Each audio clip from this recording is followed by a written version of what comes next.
Chef is Chief Engagement Officer van de Vertical Farming Association.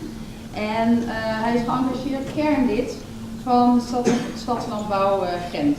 En sinds kort begonnen bij Building Integrated Greenhouses in Brussel, waar hij zal helpen om serres, kassen op daken te zetten.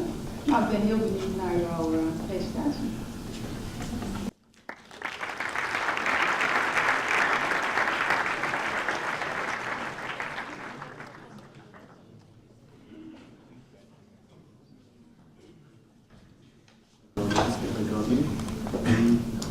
Goedenavond iedereen. Waarom vertical farming? Als je mij een punt geeft, en mij op zaterdagavond op café dat vraagt, dan ben ik 2 uur weg, ik ben 3 uur. Ik ben er al een tijdje mee bezig, dus dat gaat wel goed. En dat was eigenlijk misschien wel mijn grootste probleem voor vanavond, dus wel in 15 minuten kunnen vertellen, maar ik weet waarom dat we vertical farming moeten doen. Bij deze heb ik heel goed aan moeten nadenken.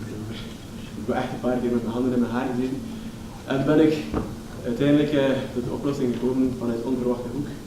Dankzij een tegenstander van vertical farming, die op het Facebook-evenement van dit open forum uiteindelijk zijn tegeninstand in om die liefhebberij van vertical farming uit te hebben. We hebben eigenlijk een vrij lange discussie gevoerd, die ik nog altijd kan lezen trouwens.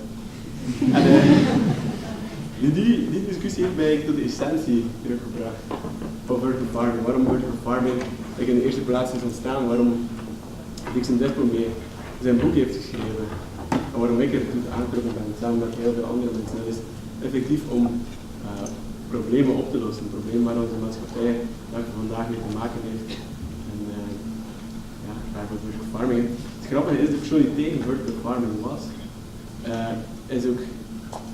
ziet ook heel erg die problemen. Het enige verschil is, hij ziet vertical farming als een verderzetting van die problemen, terwijl die zien als een oplossing van die problemen.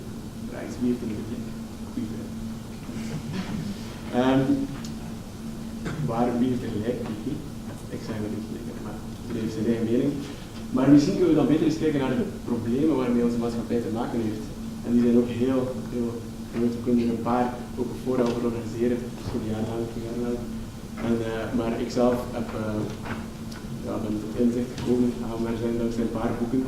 De ene is De mythe van de groene economie. Hopelijk hebben een paar mensen dat allemaal gelezen. De andere is No Time van Owen Klein, maar er zijn heel veel andere boeken die daarover spreken.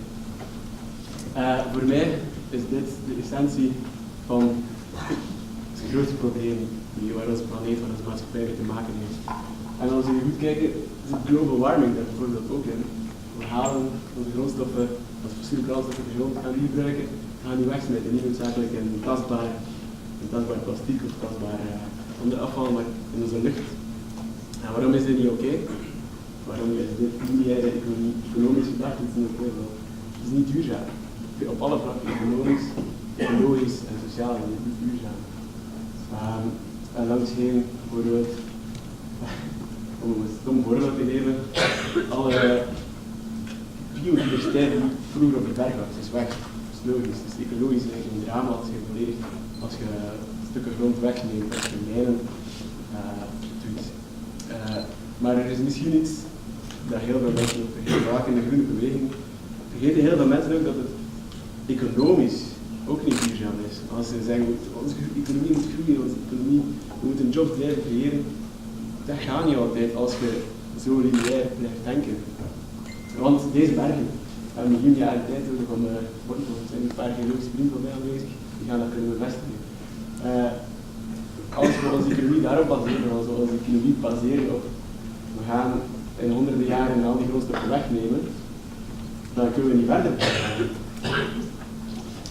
En aangezien dat we hier vanavond over landbouw spreken, ga ik natuurlijk ook landbouw daarin betrekken. Onze industriële agricultuurdag vandaag is daarbinnen ook niet volledig duurzaam. Om maar een voorbeeld te geven, wil ik het voorbeeld van fosfor aangeven. Fosfor is een belangrijk bouwstof van het leven. Het zit in ons DNA. Het zit in het DNA van de grond en ook. Dus als een boer een goede opbrengst wil hebben en die merkt dat er niet genoeg fosfaat in de grond zit, dan gaat hij moeten bemesten. Heel simpel. Waar halen we die mest op? In de mijnen natuurlijk. En ongeveer 170 miljoen ton fosfaat wordt jaarlijks Dat is redelijk wat en die komen allemaal op de velden terecht. Dan kun je denken, alles oké, we hebben genoeg opbrengst, maar daar stopt het verhaal nog niet. Die 170 miljoen ton wordt niet allemaal gebruikt, ongeveer 20% van die fosfaten blijft liggen op het veld en wordt, aangezien dat er geen ecosysteem is in monocultuur, wordt die weggespoeld, gaan die het grondwater in, gaan die rivieren en gaan die zeeën, waar je toch wel serieuze ravage kunt aanrichten. Deadzones wordt dat veroorzaakt. Dit is een voorbeeld van een deadzone al waar er zoveel mineralen in het water terechtgekomen zijn dat er eigenlijk algenbloei, een serieuze algenbloei gekomen is, die dan eigenlijk gewoon alle zuurstof uit het water gehaald heeft met massale vissterfte tot gevolg. En dit is even gewoon om aan te doen dat de mindset, onze lineaire mindset, onze lineaire economische mindset van vandaag niet oké zit. Dit is als we voor land of voor industriële agricultuur een goede opbrengst wil halen, maar daarmee ecosystemen kapot maken en een andere industrie ook volledig weggaan. Ik neem aan dat deze industrie dit niet zo goed gedaan heeft in deze periode. En dan zit er iets verkeerd. Er zit iets verkeerd en we moeten leren nadenken over een andere manier. En ik en veel andere mensen zijn ook niet misschien leren van het oudste organisme op deze planeet die al enkele miljarden jaren bestaat. Een goed ecosysteem heeft. Het is de natuur gedaan. Het is een, je ziet dat we allemaal hopelijk in het tweede leerjaar ergens gezien hebben, waar we geleerd hebben dat de natuur in cyclus werkt. Het water gaat niet verloren, we smijten niet op een hoop of een vuil ergens weg, het water wordt constant opnieuw gebruikt. Maar dit is niet de enige cyclus, de watercyclus, we hebben ook een fosfaatcyclus. En de natuur heeft heel veel nodig om een goede biodiversiteit te hebben, een goede hele leven te hebben. De natuur doet het gewoon op zijn gemak. En wat is de truc van de natuur? Die gaat gewoon alles, fosfaatmoleculen van de berggrond. Dan gaat de plant hem opnemen. En nadat die plant hem gebruikt heeft en volledig zijn leven had heeft, dan gaat er fungi gaan opeten op insecten en slakken. En het punt is, wat ik hier wil maken, is dat voordat die fosfaatmoleculen terechtkomt in sedimenten in de zee en nog een miljoen jaar moet wachten op terug in het berg te komen, wordt hij 100.000 keer, miljoenen keer opnieuw gebruikt. De natuur heeft het recyclagelevel 100 bereikt. En wij doen recyclagelevel 1, misschien of niet. Er is nog veel verbetering mogelijk. Gelukkig zijn er oplossingen. Ik ben niet de enige die hierover begint. Dit is de circulaire economie van de Ellen MacArthur Foundation. Als je er nog niet van hoort, stel ik voor. Ik ga het niet opschrijven. Er zijn ook andere modellen, zoals de blauwe economie van Gunther Pauli, met een België bedrijven. Dit zijn modellen waar we meer naartoe moeten gaan als we als maatschappij effectief een onderdeel willen worden van het ecosysteem. En ik heb gesproken over een persoon die in het begin niet zo akkoord was met vertical farming. Tot op dit punt zijn we nog altijd dikke vrienden. Dus tot op dit punt hebben we nog altijd, we zien de problemen, we zien de oplossingen. Meer luisteren naar de natuur, meer luisteren of meer doen. Geen afval bestaat niet. Hoe simpel is het? Het verschil tussen de tegenstellingen die beide is dat ik geloof dat we die verandering, dat we de mens, onze mensheid, ons ecosysteem, mens, en samen in sync willen maken met de planeet in steden. We zijn mensen, we zijn al pre-sociale wezens, we zijn hier hieronder samen, maar door geen geschiedenis zijn we altijd samengekomen, vaak in steden. En die steden zijn altijd productiecentra geweest, innovatiecentra, waar grote veranderingen al vaak gebeurd zijn. En ik geloof dat dit ook het geval kan zijn.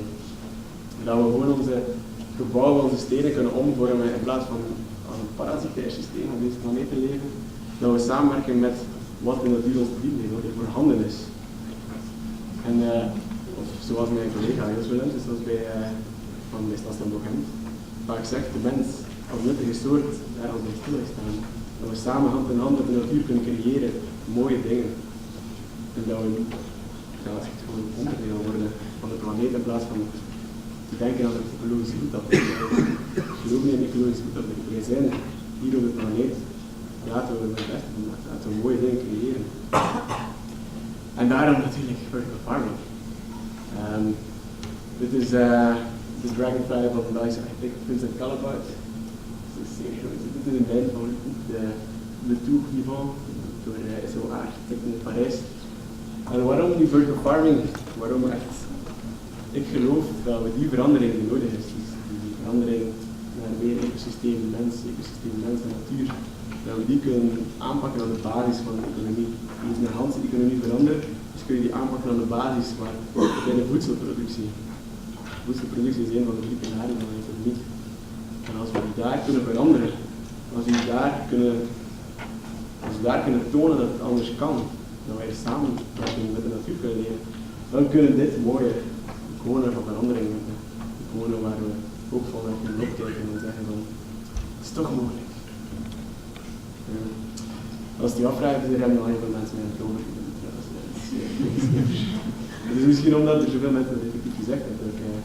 Ik ben beginnen onderzoeken of het mogelijk is om dit te doen. Ik ben al een tijdje bezig.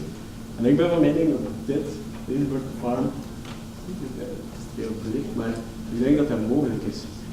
En de technologie om het te doen is er al. Mijn collega's straks, Bruno en Nicolaas, gaan straks uitleggen hoe dat we die voedsel kunnen produceren, hoe dat we dit in controleerde omgeving in onze kringloop sluiten. Maar dat is misschien ook het volgende puntje dat ik wil aanhalen. Dat is technologie. We hebben al technologie hier aanwezig. De technologie om alles te doen is aanwezig, het is er al. Dus dat is een goede vraag. Wat is technologie? En ik ben van mening dat technologie een middel is. We zijn hier, het is een middel, maar vaak wordt het gezien als een probleem. Ik ga er gewoon een klein bewijs op geven.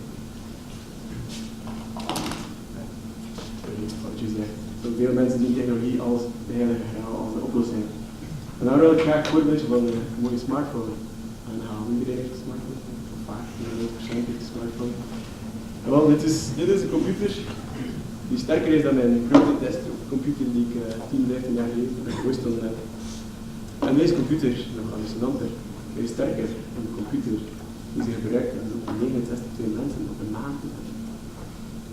2 mensen op de maand. Met iets dat veel groter was dan dit, veel sterker was dan dit, veel sterker was dan dit. En wat doen wij eigenlijk? Dus ik stel voor dat we ergens ook gaan zoeken waarom, als de technologie er is, waarom is onze maatschappij nog altijd zo niet geworden zoals het moet. En dat is mijn dada, waar ik goed in ben, ik weet nog meer goed in ben, maar ik hou er vooral van en het is communicatie en samenwerking. En wij weten, als we dat leren, dan kan er veel veranderen. Om maar een voorbeeld te geven, zijn bij de Association for Vertical Farming 2,5 jaar geleden stond de Association for Vertical Farming nog niet. Maar we zijn een groep mensen die dachten van hey, vertical farming moet er komen. Het is een van de oplossingen voor een meer ecologische samenleving. Maar hoe doen we het? De industrie was er niet, de technologie was voor bijna niemand beschikbaar, maar in de hele wereld via internet, mooie technologie internet, die goed kan gebruikt worden om bijvoorbeeld dit op te richten. Maar via internet zijn we in aanraking gekomen met elkaar en elkaar leren kennen. En we zijn een groep van individuen, we zijn een groep van start-ups, grote multinationals zijn er zelfs al bijgekomen. En dat geeft ons de kracht om meer te veranderen. Als we gaan samenwerken internationaal kun je in India veranderingen brengen, kun je in China veranderingen brengen. Kun je elkaar ideeën uitwisselen. Om een voorbeeld te geven. Een maand geleden was ik nog aan het skypen met een collega uit Washington. En die had Sustainable Management gestudeerd. En ik dacht van, wauw, cool, Sustainable Management. Ik weet heel veel over hoe we deze economie kunnen veranderen. Maar hij had nog nooit gehoord over circulaire economie. En dat is de kracht van de internationale uitwisseling, van ideeënuitwisseling, een verschil van cultuur. En je moet niet alleen internationaal kijken. Ik ben ook heel actief bij Sasabahent, omdat ik fantastische initiatief kan het doen, waar gewoon enkele mensen, tieners, te zien, enkele mensen die heel geëngageerd zijn om van Stad Gent een duurzame stad te maken op basis van voedsel, om een duurzame voedselstrategie te krijgen. En als elk alleen gewoon dat zou proberen te doen, dan is dat veel moeilijker. Maar als je 8, 9 mensen samen onder één groot doel brengt, dan kan je nogal meer verandering brengen.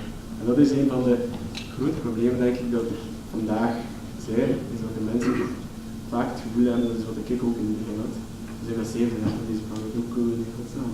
in de hele planeet van over tijd, 7 miljard mensen van over tijd, om te schakelen naar duurzame samenleving. Maar ik geloof dat het kan. Als we onze technologie op een juiste, verantwoordelijke manier gebruiken en als we ons ego aan de kant kunnen zetten en samenwerken tot een betere samenleving. En ik geloof dat het kan, maar ik ben niet geloof. Ik laat iemand anders geloven. Het is mogelijk. Het is mogelijk om onze samenleving te veranderen. En als ik denk dat het mogelijk is, dan zou je een van de misleiders zijn, maar uiteindelijk gaat het gebeuren. En dan zou het gewoon gedaan zijn. Het is onmogelijk. Het lijkt onmogelijk dat het gedaan is. En laten we het doen. Iedereen vandaag om er iets mee te doen. Dank u wel.